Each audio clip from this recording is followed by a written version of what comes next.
कैसे हैं आप लोग? ये मैं आपसे खैरियत पूछा हूं, ये फॉर्मेलिटी की नहीं है। एक मोमिन का दूसरे मोमिन पर हक है कि वो अपने मोमिन भाई बहनों की हालत और कैफियत क्या करे, पूछे। गुज़िश्ता से पैवस्ता हमने 10वीं जमात की दरसी किताब का पहला सबक नात की तशरीह व तफहीम क्या करें हमने मुकम्मल किए थे। क्या किए थे? मुकम्मल किए, मुकम्मल हो गई थी माशाल्लाह तशरीह। अब नाते पाक के अंदर जो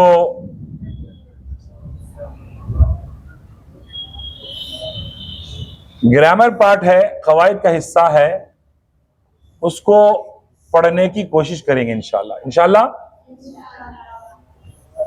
अच्छा, इंसान के जिस्म के अंदर एक सवाल,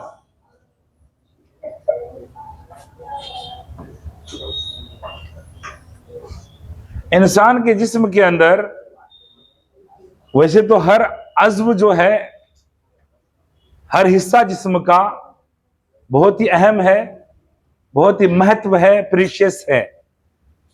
फिर भी काम करने के लिए, मूवमेंट करने के लिए, उठने बैठने के लिए कौन सी चीज सबसे ज्यादा जरूरी है? उठने बैठने के लिए, इंसान को मूवमेंट करने के लिए इंसान की रीढ़ की जो हड्डी है ना, वो जरूरी है। रीढ़ की हड्डी में कोई अगर रीढ़ की हड्डी के अंदर कोई ट्रबल हो, परेशानी हो, तो इंसान उठने बैठने में उसको मुश्किलात होगी। तो आप पूछेंगे मौलवी साहब, आप हमें, सर हमें उर्दू पढ़ाने के लिए खड़े हुए हैं या बायोलॉजिकल साइंस? नहीं, मैं आपको उर्दू पढ़ाने के लिए खड़ा हुआ हूं। मिसाल देने के लिए, CCE पैटर्न में मिसालों से बच्चों को बात जल्दी समझ में आती है। जिस तरीके से इंसान के जिस्म के अंदर ये लचकदार हड्डी है ना, रीढ़ की हड्डी, वो अहम है। ऐसे ही किसी भी जबान व अदब, किसी भी लैंग्वेज के अंदर उसके कवायद अहम होते हैं। क्या होते हैं? कवायद अहम होते हैं। कवायद कायदा की जमा है, ग्रामर को कहते हैं। किसे कहते हैं? ग्रामर को कहते हैं। अब आपके सामने पेज नंबर 9 है, सेक्शन नंबर 3 है, जबान शनासी पढ़ेंगे। क्या पढ़ेंगे? जबान। ये जबान के माने लैंग्वेज, और ये जो लफ्ज शनासी है, ये शनासी, ये लफ्ज शनासी है, फारसी का मजदर शनासीदन, मजदर पहचानना।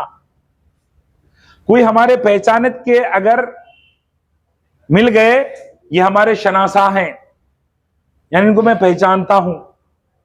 तो फारसी का मजदर शनासीदन, मजदर पहचानना। जबान शनासी यानी जबान को पहचानना, लैंग्वेज को पहचानना, लैंग्वेज को सीखना, उसको क्या बोलते? जबान शनासी। अब आपके सामने लफ्जियात जो है, जबान शनासी में क्या है बच्चों? लफ्जियात। ये लफ्जियात जो है लफ्ज से बना है। लफ्ज की जमा अल्फाज है, लफ्ज की जमा, और जो चीजें लफ्ज से मुताल्लिक हों उसे लफ्जियात कहते हैं। क्या कहते हैं?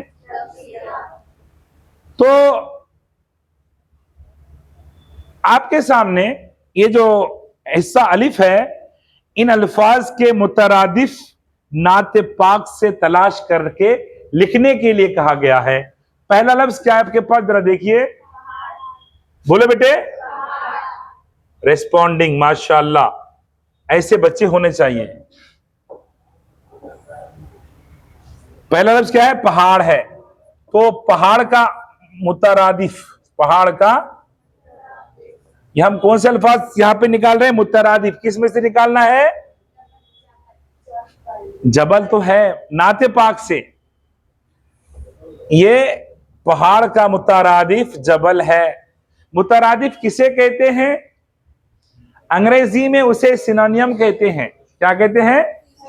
सिनोनियम कहते हैं।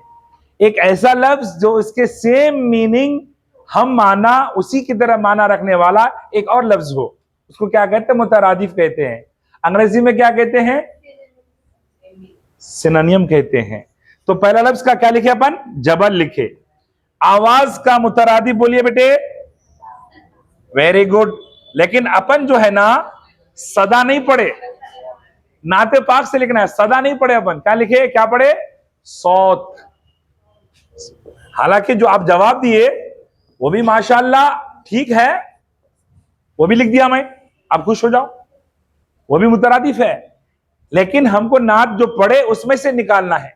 तीसरा लफ्ज क्या है बेटे? गैर। गैर का पराया। नंबर 4 क्या है बेटे? लिख रहे हैं, नोट कर रहे हैं? गुड। गलती। गलती का मुतरादिफ? गलती का मुतरादिफ? खता। कहां पढ़े अपन? नाते पाक में पढ़े ना बेटे, खताकार से दरगुजर करने वाला, पढ़े ना? गलती का मुतरादिफ क्या है? खता है। आगे क्या है देखो? कच्चा। कच्चा का क्या है? कच्चा का खाम है। क्या है? आप मस्त बोल रहे हैं। कच्चा का, अब आपको खाम को समझाने के लिए कई मिसालें दूंगा, आप गौर करिए। अगर कोई शख्स कुछ काम कर रहा है और वो न करने के काबिल है, या कोई शख्स ऐसा काम कर रहा है जो ओवर कॉन्फिडेंट होकर कर रहा है, मैं कर लूंगा, मैं कर लूंगा, तो सामने क्या बोलता है? सामने वाला क्या बोल रहा है मालूम? आपकी ये खाम ख्याली है, आपका कच्चा ख्याल है ये। दूसरी मिसाल, तेल जो दूसरे ममालिक से हमारे मुल्क में आता है वो खाम तेल होते हैं, उसको प्रोसेस के जरिए से इस्तेमाल के जरिया इस्तेमाल के काबिल और लायक बनाया जाता है। खाम के माने क्या है बोला मैं? खाम का मुतरादिफ कच्चा। अब बस से खाम मिला करके उसको मैंने आपको तांबा कहा था, कॉपर कहा था, पीतल कहा था, है ना? आगे का वर्ड क्या है बेटे? एक। एक का मुतरादिफ वाहिद। एक का मुतरादिफ वाहिद। एक का मुतरादिफ वाहिद। आगे क्या है देखो? गजब का, यस, गजब का मुतरादिफ गुस्सा, या गुस्सा का गजब। आपकी किताब में क्या लिखा है देखो जरा जी। 8वां बोले बेटे? जानिब। ये जानिब का रुख बोले हैं, लेकिन नात में क्या पढ़े आप? नात में से मुतरादिफ निकालना है बोला मैं। रुख सही है, तरफ सही है, लेकिन नात में क्या पढ़े अपन? उतर कर हिरा से सुए कौम आया, तो फिर सुए का इस्तेमाल हुआ ना? सु, खाली सुए लिखना है। क्या लिखना है? हाँ, नात में से। हालांकि जो जो आपने जवाब दिया माशाअल्लाह वो भी सही है। रुख बोल सकते, जानिब बोल सकते, जानिब को, ठीक है ना? हिंदी में दिशा कहते हैं। क्या कहते हैं? दिशा। दिशा। आगे हमेशा। अब हमेशा को क्या बोलेंगे अपन? सदा इस्तेमाल हुआ है नाते पाक में जी। सदा, उसी के इश्क का सदा दम भरो तुम। ये लफ्ज आते ही मिसरे आप बोल देना था, मुझे खुशी होती कि बच्चों ने माशाल्लाह नाते पाक को अच्छी तरीके से बायहाट कर लिया, याद कर लिया है। आगे सुनो, जमाना। जमाने का मुतरादिफ? हाँ, कुरान नहीं बेटे, कर्न। जमाने का मुतरादिफ क्या बेटे? और कर्न की जमा क्या बोला था मैंने? कर्न की जमा क्या बोला था मैंने? कर्न की जमा जो है, मैंने हदीस सुनाई थी आप लोगों को, क़ाल रसूलुल्लाह सल्लल्लाहु तआला अलैहि वसल्लम खैरुल कुरूनि क़र्नी सुम्मा लज़ीना यलूनहुम सुम्मा लज़ीना यलूनहुम। तो कर्न की जमा क्या हो गई? कर्न की जमा क्या हो गई? कुरून हो गई। कर्न की जमा और जमाने का मुतरादिफ कर्न। कर्न की जमा कुरून, कर्न की जमा कुरून। अगला लफ्ज क्या है बेटे? गवाही। गवाही का मुतरादिफ क्या है? शहादत। अगला वर्ड जंगल। जंगल का मुतरादिफ क्या है? दश्त। क्या है? दश्त। ये मुतरादिफात माशाअल्लाह हो गए। ये मुतरादिफात आप लिख लिया आप लोग पूरे माशाअल्लाह? गुड। चलिए आगे सेक्शन बे के अंदर, सेक्शन बे के अंदर मुहावरों को जुमलों में इस्तेमाल करना है। नंबर एक, मुहावरा का जो लफ्ज है पहला, मुहावरे क्या है? बर लाना। क्या है? बर लाने का मतलब क्या बताया गया आप लोगों को? वेरी गुड माशाअल्लाह। बर लाना पूरा करना, बर लाना पूरा करना। अब इसका जुमला क्या हो सकता है?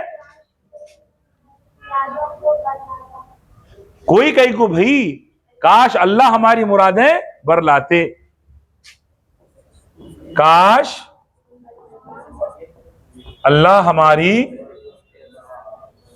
मुरादें बर लाते।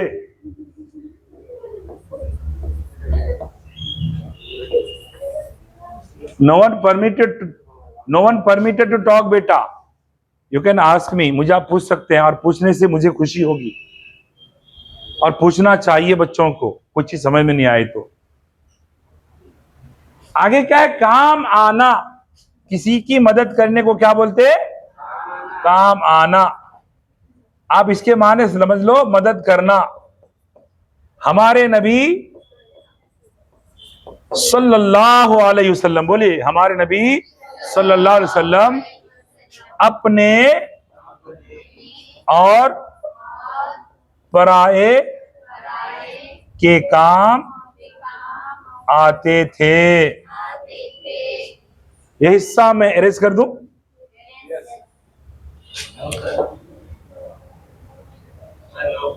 No, very slow you are. Okay fine, right. ये स्टार्टिंग का तो मिट दे रहा हूं।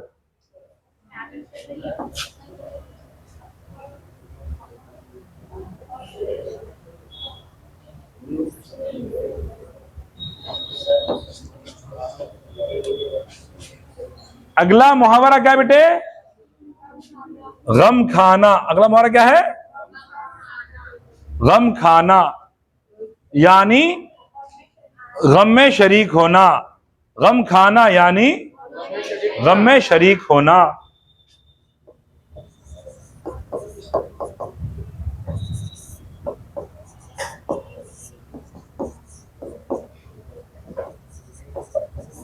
जुमला बोलिए। हमें एक दूसरे का गम खाना चाहिए। हमें एक दूसरे का गम खाना चाहिए। हमें एक दूसरे का गम खाना चाहिए। Our talk must be constructive, तामीराती बातें हो। एक एक लम्हा कीमती है, जिंदगी के हर लम्हात कीमती हैं। अल्लाह पाक ने सीखने सिखाने का मौका दिया है, उसको गनीमत जानिए और सीखने की कोशिश करिए। इसी में हमारी कामयाबी पोशीदा और मुज़मर है। अगला लफ्ज़ क्या है बेटे? दरगुजर करना। क्या करना? यानी माफ कर देना। जुमला बोलिए। हमारे नबी सल्लल्लाहु ताला अलैहि वसल्लम खताकारों को दरगुजर फरमाते थे। फरमाते। स्टॉप करो बेटा। लफ्ज क्या है बेटे? घर करना। बहुत अच्छा लफ्ज है। अगला लफ्ज क्या है बेटे? घर करना, यानी दिल में जगह बना। वेरी गुड, माशाल्लाह, आपको याद है ये। आई अप्रिशिएट यू, माशाल्लाह, शाबाश। दिल घर करना मतलब दिल में जगह बनाना। लिखो, दिल में, लिखो, बोला, दिल में जगह बनाना। जुमला क्या बना सकते हैं अपन? अच्छे अखलाक से हम अपने बड़ों के दिल में घर कर सकते हैं। घर करना, making a place in heart, making a place in heart. We can make a place in heart with our good ethic and good with our good morality. We can make, and we should make a place in our elders' heart. No? अगला लफ्ज बोलिए। जेरो। जेरो जबर करने का मतलब है, हाँ very good, आपको याद है माशाल्लाह। ये चीजें आप एग्जाम लिखना, एग्जाम लिखने के बाद भी याद रखना। जेरो जबर करना मतलब खत्म कर देना। क्या कर देना? खत्म नहीं बोलना, खत्म कर देना। जेरो जबर करना यानी खत्म कर देना। हमारे और हमारे आका हजरत मुहम्मदुर रसूलुल्लाह सल्लल्लाहु अलैहि वसल्लम ने, सल्लल्लाहु अलैहि वसल्लम ने तमाम बुराइयों को, तमाम बुराइयों को जेरो जबर, अब कर दिए लिखूं, फरमा दिए लिखूं? माशाल्लाह, नबी की मोहब्बत दिलों में भरी है।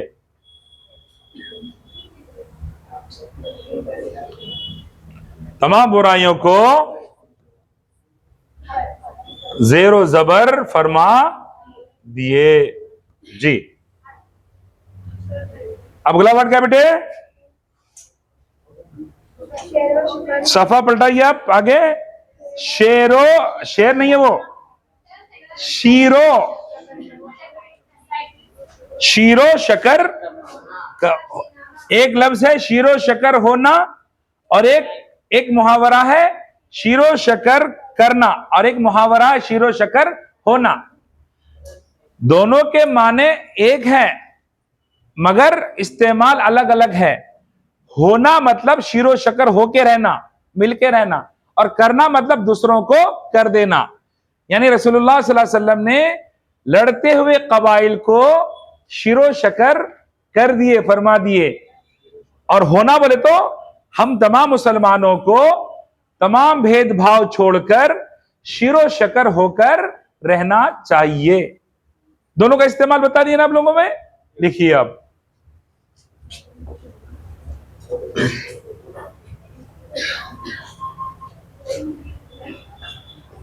सब लिख रहे हैं ना बच्चे? स्पेशली बॉयज लिख रहे हैं ना बेटे? शीरो शकर,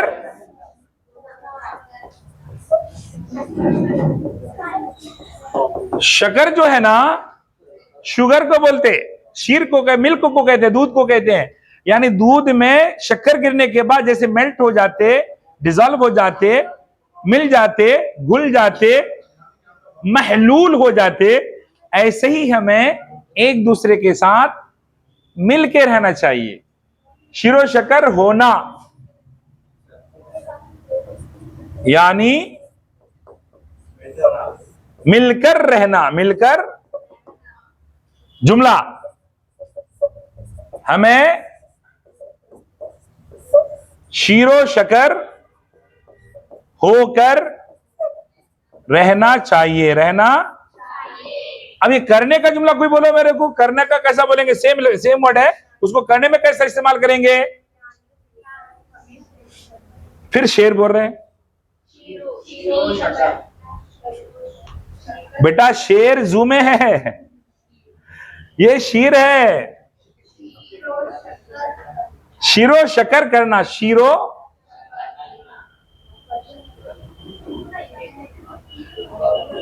यानी मिला देना। मतलब क्या इसका?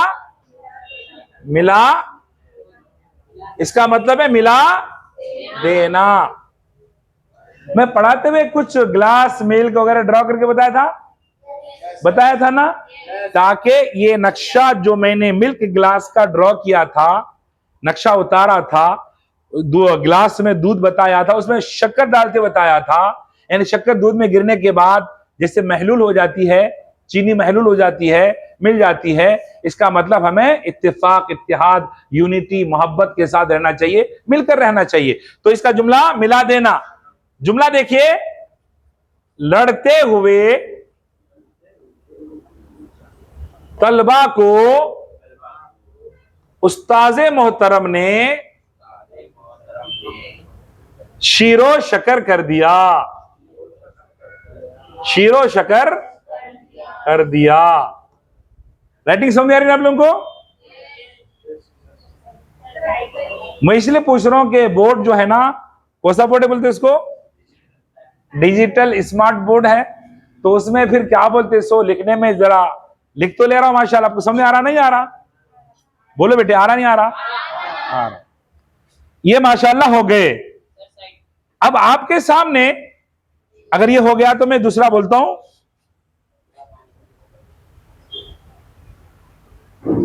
नोट कर रहे हैं आप लोग? Good, very good. अच्छा ठीक है, साइड हट जाता हूं मैं, लिख लो। आप लोग भी लिखो बेटे। किसी को अगर दिक्कत है लिखने में, बच्चों को चाहते अल्लाह पाक को बदलते नहीं। कुरान करीम अल्लाह पाक फरमाते हैं, बिस्मिल्लाहिर्रहमानिर्रहीम, इन्नल्लाह ला युगय्यिरु मा बिकौमिन हत्ता युगय्यिरु मा बिअनफुसिहिम। इस आयत का तर्जुमा अल्लामा इकबाल ने किया था कि खुदा ने उस कौम की हालत आज तक नहीं बदली कि जिसको खुद ख्याल ना हो अपनी हालत के बदलने का। यानी जब तक इंसान अपने आप को बदलने की कोशिश नहीं करता, अल्लाह सुब्हानो व तआला भी उनको बदलते नहीं है। तो मालूम ये बात हुई कि हमें खुद बदलने की कोशिश करनी है। अगर तहरीर में कुछ कमी है तो उस कमी को दूर करने के लिए हमें मश्क करनी है, हमें प्रैक्टिस करनी है, हमें पेज राइटिंग लिखनी है, वक्त को तामीराती तौर पर इस्तेमाल करना है, वक्त को कंस्ट्रक्टिवली इस्तेमाल करना है, वक्त को फोनों में, बाइकों पर जाए और बर्बाद नहीं करना है। जो वक्त की कदर करते हैं, वक्त उसकी कदर करता है। जो वक्त को जाय करते हैं, वक्त उसको जाय कर देता है। जिसको अपना मुस्तकबिल रोशन करना होता है, जिसको अपना मुस्तकबिल बनाना होता है, संवारना होता है, वो अपने वक्त को सही तरीके से इस्तेमाल करते हैं। और ये वक्त गुजर जाने के बाद फिर पछताने से कोई फायदा नहीं है, क्योंकि अरबिक का एक प्रोवर्ब है, अल वक्तु अस्मनु मिन ज़हबि वल फिज़्ज़ा। वक्त सोने और चांदी से ज्यादा कीमती है। जो लोग उसको प्रॉपरली इस्तेमाल करते हैं, सही यूटिलाइज करते हैं, कामयाबी तक उस शख्स को जाने की जरूरत नहीं, कामयाबी भागकर उनके कदमों पे आ जाती है। जरूरत इस बात की है कि वक्त को सही इस्तेमाल करना। कोई अगर आपको गाइडलाइन बता रहा है तो उस नसीहत करने वालों को बुरा नहीं जानना। आज का नौजवान आप जैसे माशाल्लाह क्या कहते मालूम नसीहत करने वालों को? नासिहा मत कर नसीहत, दिल मोरा घबराए है, मैं तो समझूं इनको दुश्मन जो मुझे समझाए है। जो समझाना, बच्चों को समझाते हैं, उनको मुस्तकबिल संवारने के तरीके बताते हैं, ऐसे बच्चे क्या करते हैं, वो समझाने वाले को बुरा समझ बैठते हैं। ऐसा नहीं होना चाहिए। हम आपके खैर अंदेश हैं, हम आपके वेलविशर हैं। वक्त को प्रॉपर इस्तेमाल करो। मैं स्पेशली बॉयज को बोल रहा हूं, बेटे अगर आपको तहरीर में यानी लिखने में कोई परेशानी है, मैं आपके साथ हूं, मेरी जिम्मेदारी उसको इंप्रूव करना इंशाअल्लाह ताला। अब आगे आए, रोजाना मैं आपको पेज राइटिंग लिख के देने वाला हूं। अब रोजाना आप क्या बोलते हैं उसको लिख कर लेके आइए इंशाअल्लाह ताला। इन्नल्लाह ला युज़ीउ अजरल मुमिनीन, अल्लाह किसी मोमिन की मेहनत को जाये नहीं करते। आगे हम क्या कर रहे थे, मैं ज़िम्नन ये बातें आपके सामने रखा, इसलिए रखा के बाद बच्चे खाली बैठे हुए थे, मुनासिब नहीं है। मौलवी साहब मुझे लिखना नहीं आता, हम क्या करेंगे? मशवरे में खैर है तो मैं आपको मशवरा दूंगा, बेटा बुक लेके आ, मैं आपको लिख देता हूं, पढ़ा देता हूं, फिर ये लिख के लेके आओ, कल इंशाल्लाह देखेंगे। अब देखो क्या आपके अंदर तब्दीली आती है, मगर तब्दीली के लिए क्या चाहिए, पहले बंदे को मेंटली तैयार होना पड़ता है, कोशिश करनी पड़ती है। गाफिलों की मदद अल्लाह ताला भी नहीं करते हैं। जी आगे क्या है बेटे, इन अल्फाज को लाहिका लगाकर मुरक्कब अल्फाज बनाइए। इन अल्फाज को लाहिका लगाकर मुरक्कब अल्फाज बनाइए। क्या बनाइए? मुरक्कब अल्फाज बनाइए। मेट दूं इसको, इसको मैं मेट दे रहा हूं इंशाल्लाह। आपको, आप में से कोई बोलो, मैं रखूं कि मुरक्कब अल्फाज किसको बोलते? कोई बोल सकते हैं मुरक्कब अल्फाज किसे कहते हैं? अगर नहीं तो फिर टेंशन लेने की बात नहीं, मैं हूं ना। क्या बेटे बोलो, एक दिन बोलो, बोलो बेटे।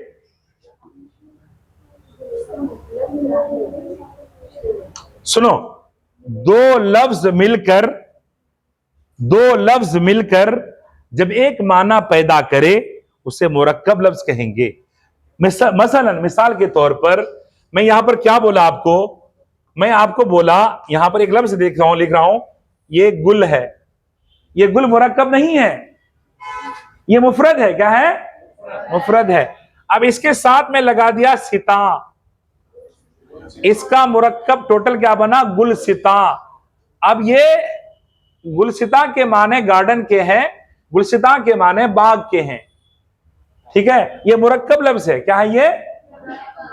अब आपको जो आपकी किताब में सफा नंबर 10 के सेक्शन नंबर जीम में पूछा गया है, इन अल्फाज को लाहिका लगाकर मुरक्कब अल्फाज बनाइए। अब बोलिए कि मौलवी साहब लाहिका किसे कहते हैं? बोलूं, पता है? बोलिए ना, बोलो, शर्माना नहीं, हम सीखने के लिए आप आए, बोलिए। नहीं बोलना बेटे, बोलना, गलत बोलो मैं सही कर दूंगा, बोले तो मालूम होता ना, शर्माने की बात नहीं। बोलो, मैं बोलता हूं, सुनो, गौर से सुनो। लफ्ज के शुरू में अगर जुज जोड़कर मुरक्कब लफ्ज मानेदार बनाए तो साबिका, लफ्ज के बाद में अगर जुज जोड़कर मानेदार लफ्ज बनाए तो लाहिका। मिसाल के तौर पर मैं यहां पे किताब का अपन बाद में करेंगे, करता हूं इंशाल्लाह, आप खाली समझ लो, क्योंकि हम जिस पैटर्न को फॉलो कर रहे हैं उसका नाम क्या है? बोलो बेटे, CCE, continuous comprehensive evaluation. Urdu में क्या कहते हैं उसे? मुसलसल जामे जांच। क्या कहते हैं?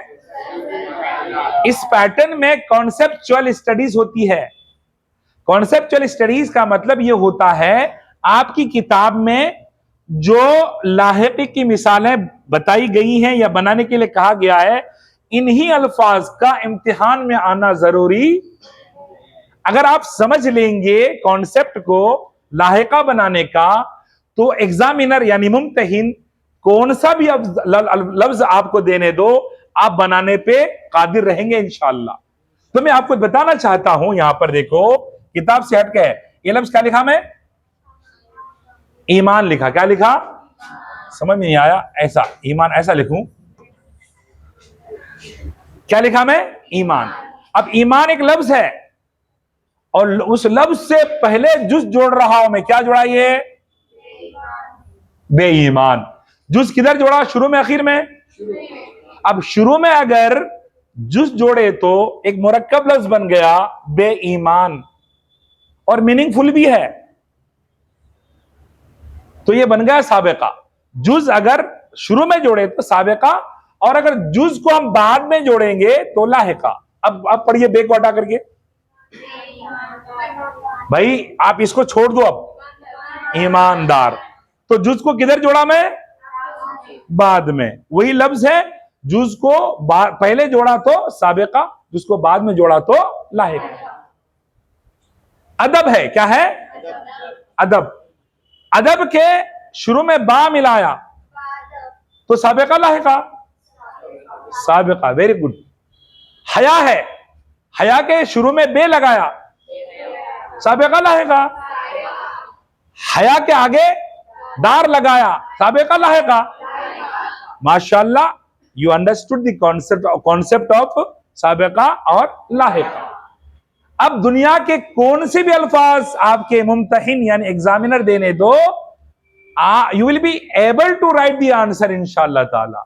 नहीं, किताब की हद तक ही अगर आपका नॉलेज है। फॉर एग्जाम्पल यहां पर कुछ मिसालें दी गई हैं आपको समझाने के लिए। लफ्ज गजब है, क्या है? अब गजब को प्लस क्या करेंगे? नाक, इज इक्वल टू क्या बना? गजब नाक। ये क्या बन गया? लाहिका। क्या बन गया? लाहिका। लिख लो आप लोग, आपकी किताब का बोल रहा हूं, मगर मैं समझा दिया आप लोगों को कॉन्सेप्ट। शुरू में जुज जुड़ा तो क्या होता?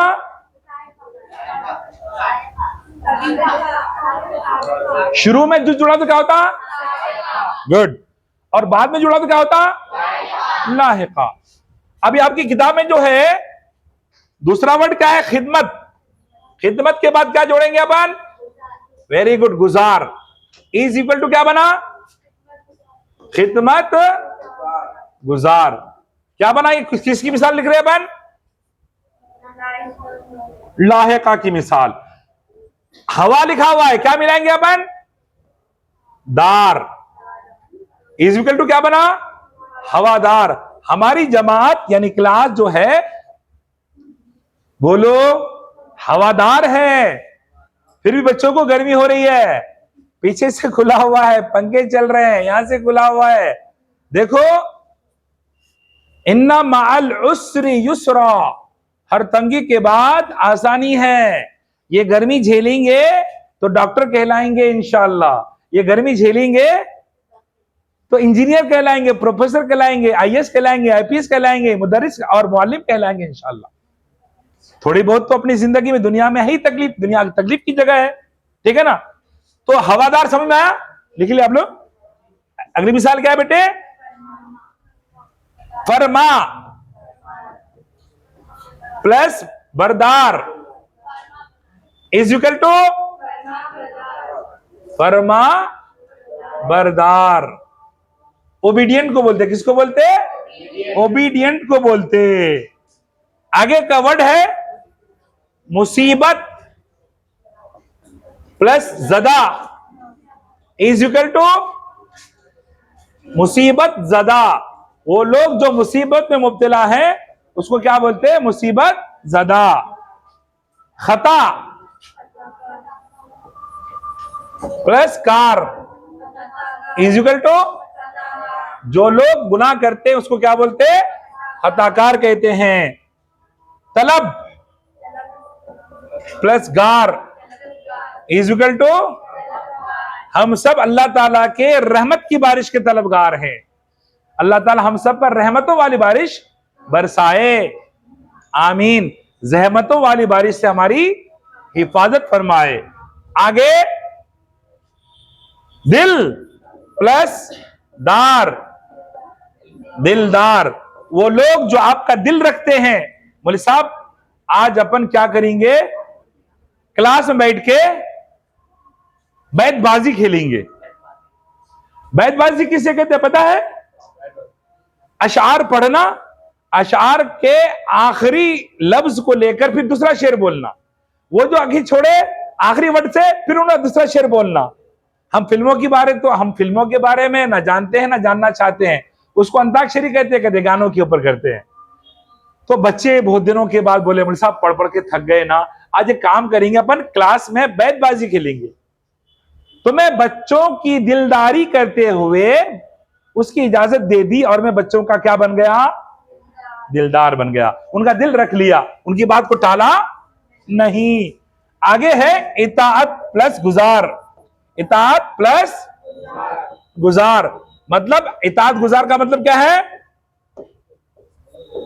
फरमा बरदार, ओबीडियंट। अल्लाह हम सबको अपने माँ बाप का इताअत गुजार बनाए। हम सबको अल्लाह उनके रसूल का क्या बनाए? इताअत गुजार बनाए। आमीन सुम्मा आमीन।